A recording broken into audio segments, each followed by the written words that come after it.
Yeah, Lauren, 40 minutes with Interim President Dr. Marcus Burgess taking our questions. I can tell you several board members were around. Some of them even introduced themselves to me, but ultimately they refused to talk on camera. I asked Dr. Burgess if he believes they are responsible for some of the university's financial challenges.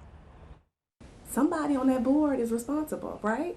Oh, because yes. somebody has to ask the question, where are the reports at? In a one-on-one interview, ABC 11 speaking with Interim President Dr. Marcus Burgess nearly 1 week after St. Augustine's University's accreditation appeal was denied. Dr. Burgess says he met with Board of Trustee members this morning, some of which he says have been serving for as long as 12 years. The university's website says the board is responsible for the fiscal and academic well-being of the university. They've already said that they feel held responsible, because they've hired the administration that was set to lead this. The ABC 11 I-team obtained this just released audit from fiscal year 21 last week, where auditors wrote that $10 million was unsupported in the university's financial records. Dr. Burgess says the university had to piece together records to account for that money. You said they were lost. How do those kind of records go lost? Now that's a really good question, but I don't have that answer. All I do know is that we were able to rectify it by calling our vendors and our creditors to get copies of transactions. Dr. Burgess also confirmed layoffs. He says the HBCU cut about 10 staff positions from various roles.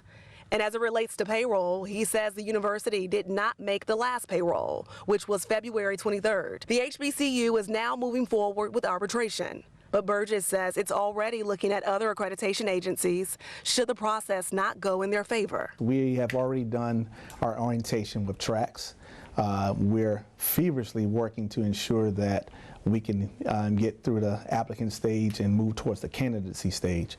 If we get those things to happen to all the way through the candidacy stage, then we can receive Title IV funding. And that's the whole name of the game. Accreditation and Title IV funding is what you're trying to get to. Also mentioned in the audit we reported last week, the auditor mentioned claims of staffers using P cards for personal use.